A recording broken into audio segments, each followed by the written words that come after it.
قطر میں world cup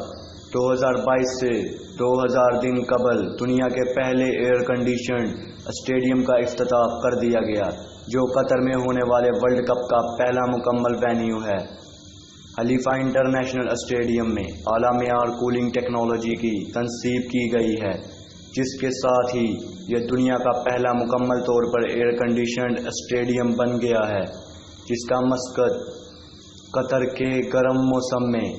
بھی شائقین کو پرسکون اور ٹھنڈا ماحول فراہم کرنا ہے۔ مذکورہ اسٹیڈیم تکمیل کے ساتھ ہی ملک کے سب سے بڑے ڈومیسٹک کپ مقابلے امیر کپ فائنل کی میزبانی کرے گا۔ یہ اسٹیڈیم 1976 میں پہلی مرتبہ تعمیر کیا گیا تھا اور اس کے بعد سے اب تک اس کی 2 مرتبہ وسیع پیمانے پر تزئین و آرائش کے ساتھ ساتھ توسیع کی گئی ہے۔ اس اسٹیڈیم میں 40,000 افراد کے بیٹھنے کی گنجائش ہے، جہاں یہ ورلڈ کپ کے کوارٹر فائنل راؤنڈ تک کے میچز کی میزبانی کرے گا۔ اسٹیڈیم میں نصب جدید کولنگ سسٹم شائقین کو خوشگوار ماحول فراہم کرے گا اور 23 ڈگری سینٹی گریڈ پر درجہ حرارت کو برقرار رکھے گا۔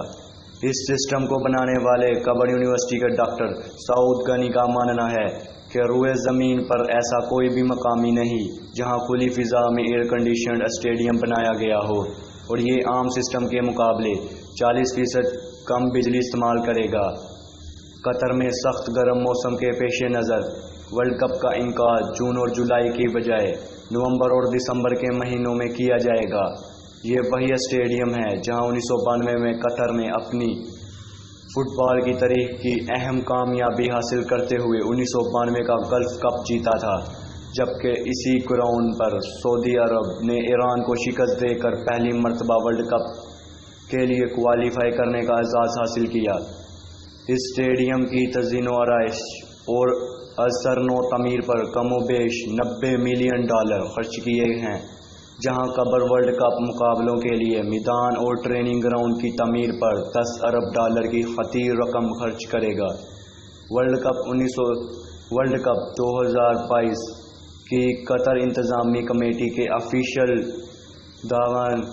کیا ہے کہ ورلڈ کپ میں 13 لاکھ سے زائد افراد قطر کا رخ کریں گے، جہاں ملک کی اپنی آبادی تقریباً 26 لاکھ نفوس پر مشتمل ہے۔